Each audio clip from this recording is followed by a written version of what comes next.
My name's Daniel. I'm 34, and I've always been what you'd call the quiet kid in the family. I wasn't rebellious or flashy like my brother Jason, and I didn't go out of my way to prove anything to anyone. I just worked hard, kept my head down, and tried to be there when people needed me, especially my parents. Growing up, Jason and I were close in age, only 2 years apart, but you'd never know it by how differently we were treated. He was the golden boy, the charming one with a flashy smile who could do no wrong, even when he was clearly messing up. He wrecked Dad's car at 19. Boys will be boys. Flunked out of college? He just needs time to find his passion.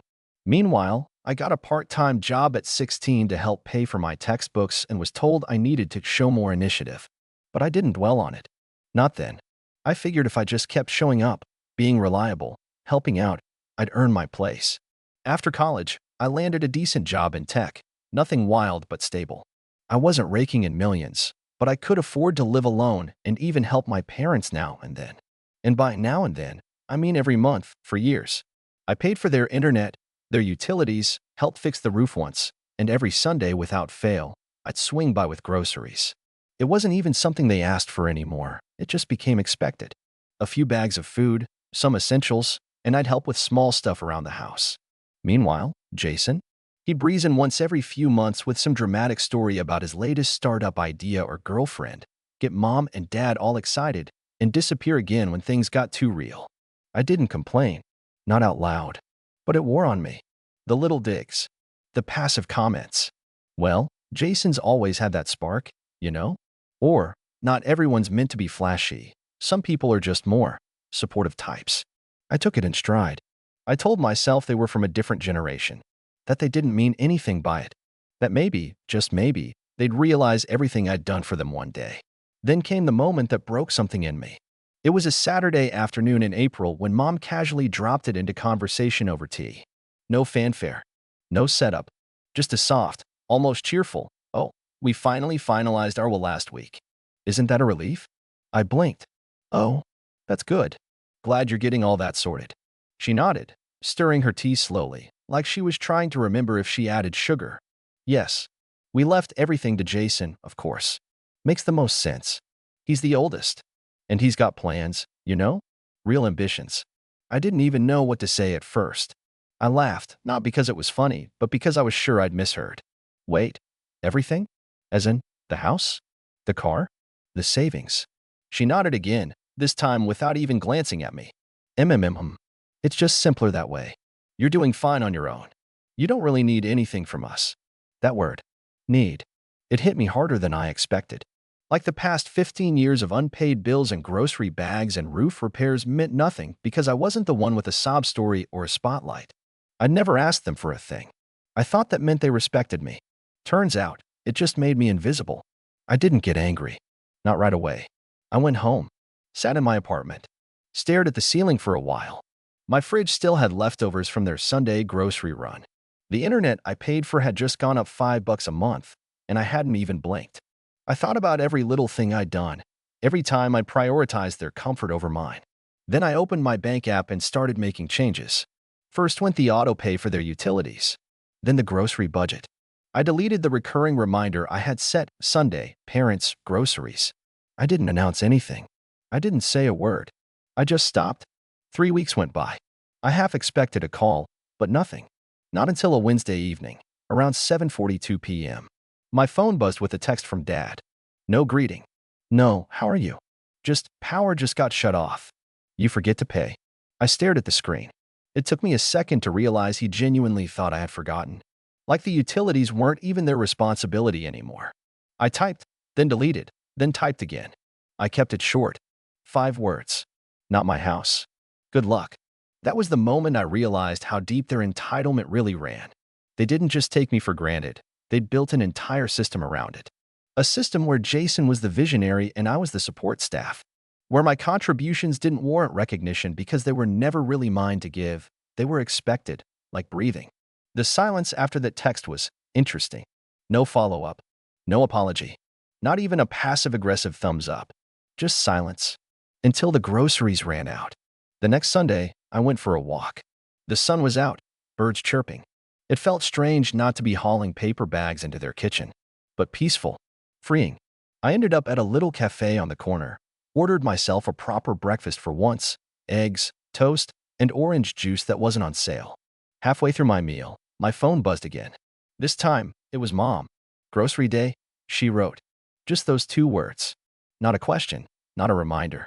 More like a prompt, as if I'd just forgotten my place. I didn't reply. I let it sit. The next day, she called. I didn't answer. 2 days later, she texted again. "I know you're busy, but we're running low on everything. Can you swing by?"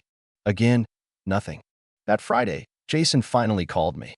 And that's where things started to take a turn I didn't expect. He didn't yell or blame me. No, he tried something worse, being reasonable. "Look, man," he said, his voice smooth like always. "I know Mom and Dad can be a lot, but they're getting older. They need help. You've always been good at that." I leaned against the kitchen counter, staring out my window. "They left everything to you, Jason. Everything.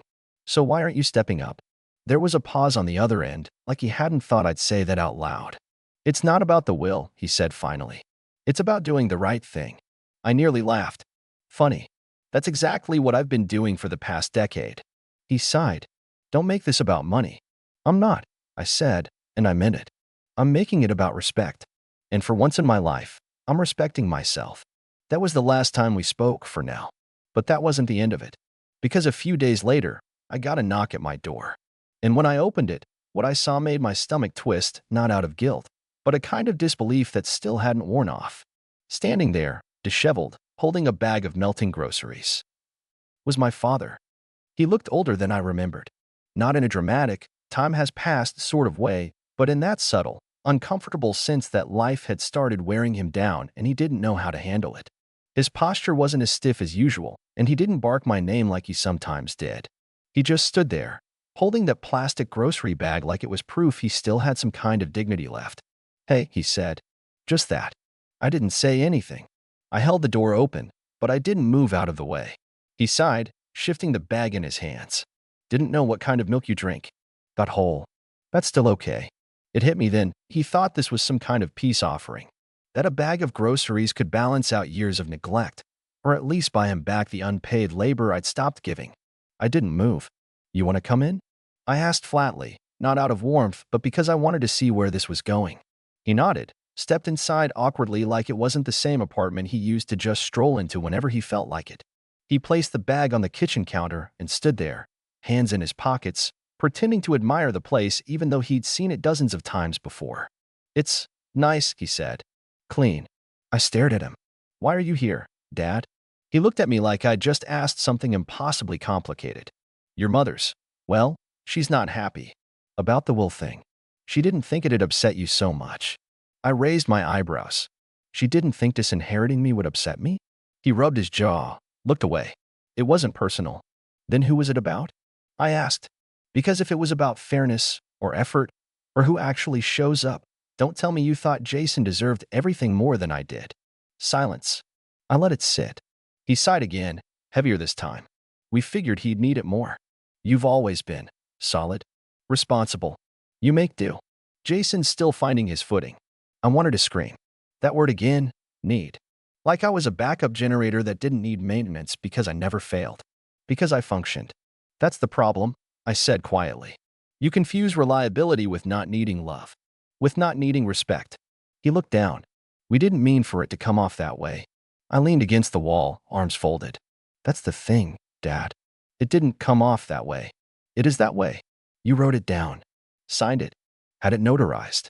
He glanced at the bag on the counter. "The power's back, but barely. We had to move some stuff around."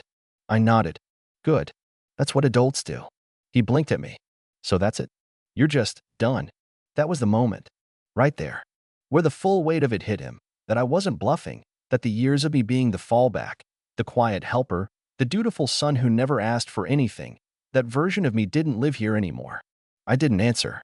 I just walked over to the bag he brought, took out the milk, and slid it into my fridge without a word. The silence in the room thickened. He looked around, like he didn't know where to go from here. "We didn't expect this," he admitted, voice low. "No," I said, meeting his eyes. "You expected me to keep doing everything for you. For free. Forever. Because you thought I'd be too afraid to stop. That I'd be too loyal. Too grateful. too passive. He didn't deny it. Then I saw it, just for a second, the flicker of something in his face that wasn't shame or guilt. It was fear. Not because I was angry, but because he realized I had something he didn't. Boundaries. The doorbell rang. He looked startled, and I frowned, brushing past him to answer it. Standing there was Jason. Hair perfectly styled, sunglasses on his head, sleeves rolled up like he was coming from some lunch meeting with an investor he hadn't actually booked. "Hey," he said, flashing that easy smile. "Dad said you were being stubborn." My jaw clenched. "You're kidding." He held up his hands. "Look, I get it. You're mad. Rightfully. But this isn't how family solves things." "Family," I said, crossing my arms. Funny, I didn't realize I counted as family. Jason stepped inside without being invited, as always. He gave the place a quick glance and dropped onto my couch like he owned the place. "Come on, man. It's just paperwork. The will can be changed. What matters is that we move forward." I shut the door behind me, slower than I needed to. "Move forward," I repeated. "After years of me doing everything while you played business dress-up and called it ambition?" Jason laughed, too loud. "You always take things so personally." Dad hovered behind me, arms crossed. "Can't we all just sit down and talk about this like adults?" That's when something in me clicked. Something cold, calm, and final. "I am an adult," I said. "That's the difference. I've been one for a long time. I just stopped letting you treat me like a child." Jason leaned forward, tone shifting slightly. "So what now? You cut us off? Is that really the kind of person you want to be?" I walked over, opened the fridge, and pulled out the milk they brought. "You want to know what kind of person I am?" I asked, placing the milk back down and looking them both in the eye. "The kind of person who knows his worth, who spent years being treated like an afterthought, and who finally realized that just because someone shares your last name doesn't mean they deserve your loyalty." Jason looked like he was going to argue, but I cut him off. "You came here today thinking I'd cave.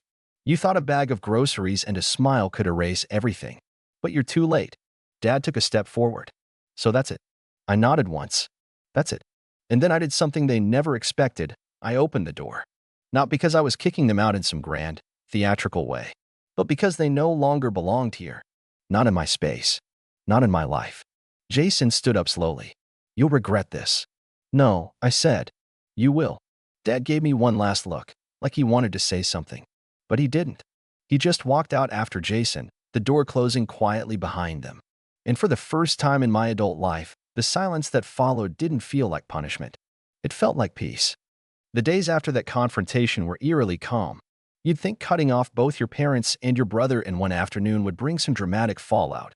Maybe neighbors whispering, relatives calling, some kind of backlash. But there was none of that. Just silence. And for a while, I almost convinced myself maybe they'd actually gotten the message. Maybe it sunk in. Maybe they were sitting around that cold, dark house they forgot how to manage without me realizing what they'd done. But of course, that would have been too easy. It started subtly. A couple of my mutual family contacts, old aunts and uncles I barely spoke to, started liking Jason's vague, dramatic posts on Facebook. Things like, "Some people would rather burn bridges than be there when it really matters," and "When you're always the one helping, you forget who really needs you the most." Real cryptic, guilt-trippy nonsense that only made sense if you already had the whole story backward. Then came the messages. My cousin Anna messaged me one evening out of nowhere.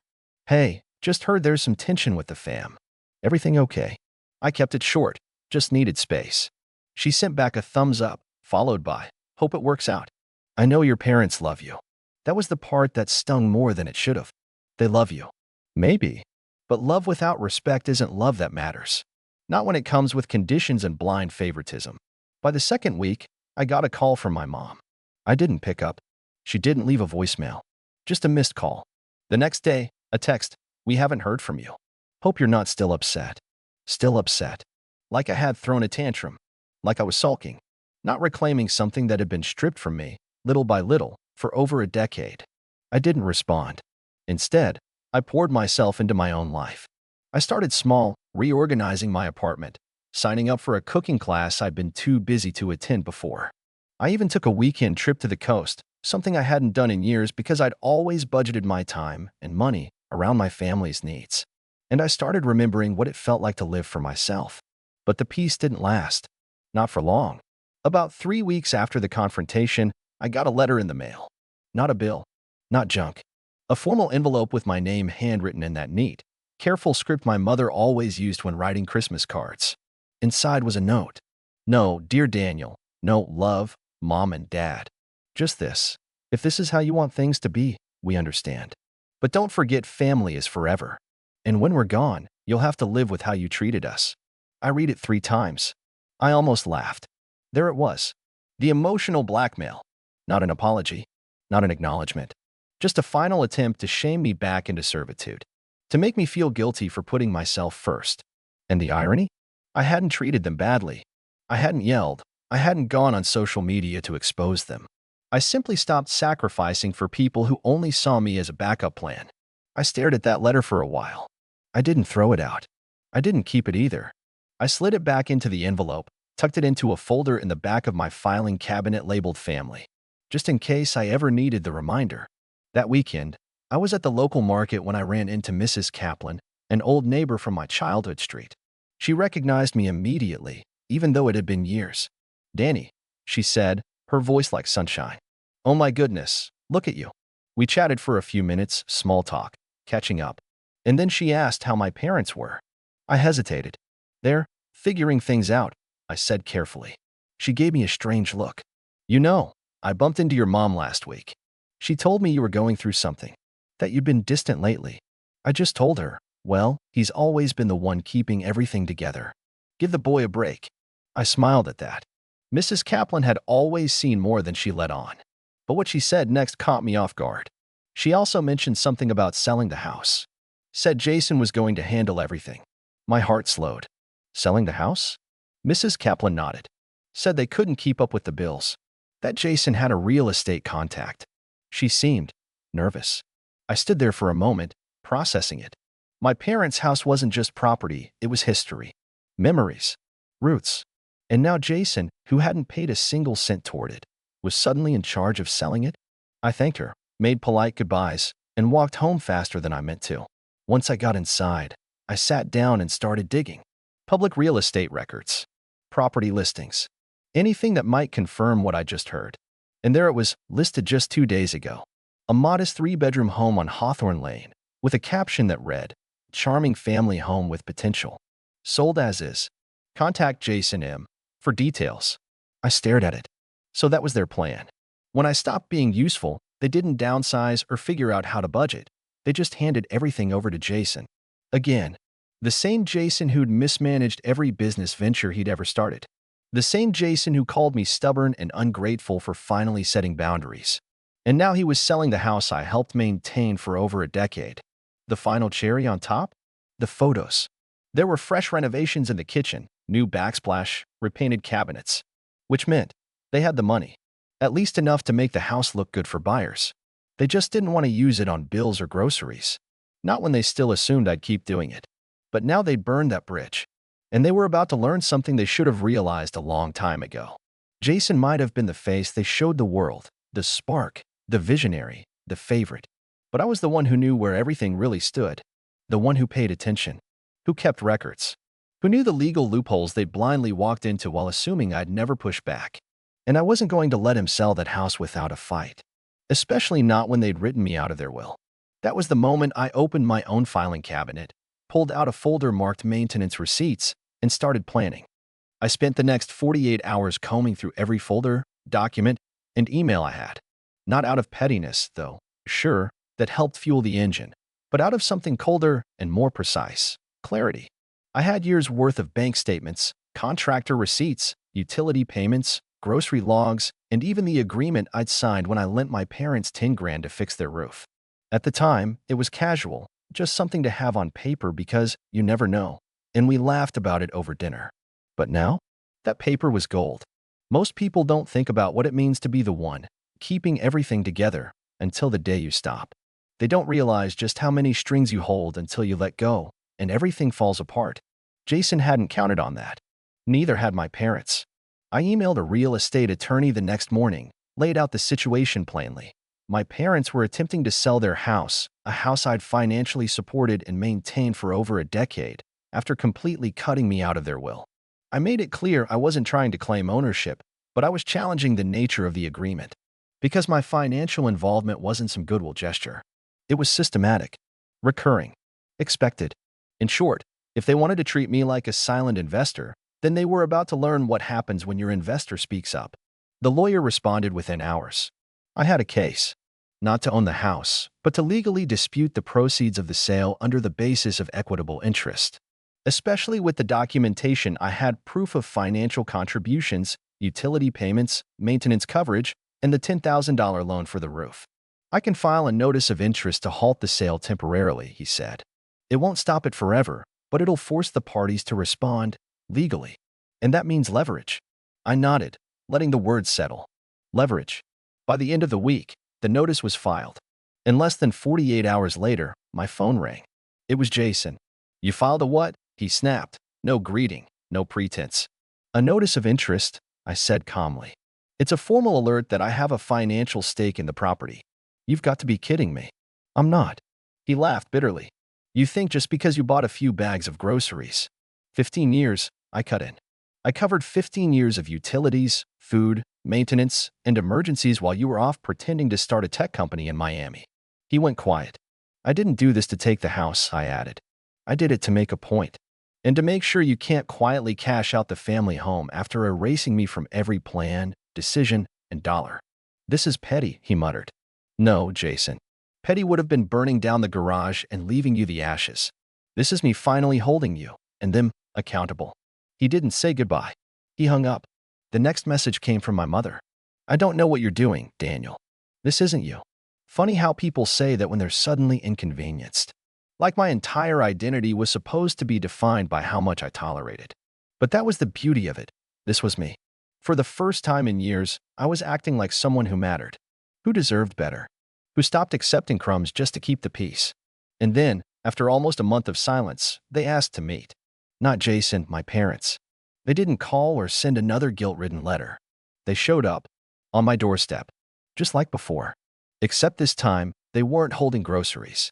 They weren't smiling. And they definitely weren't smug. I opened the door slowly. My father looked like he hadn't slept well. My mother's eyes were puffy. They stood there like kids waiting outside a principal's office, unsure if they were about to be forgiven or expelled. We need to talk, my dad said. I didn't invite them in. I stepped outside, shut the door behind me, and leaned against the railing. I want to start, my mom said quietly, her voice shaking.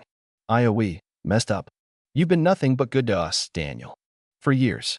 And we just assumed you'd always be there. Because I always was, I said. She nodded. That's the thing. You were so reliable that we stopped noticing. I watched her. Watched my dad watching her. And the will? I asked. Dad stepped in then. We didn't do it to punish you. We just figured Jason needed more help. You figured wrong.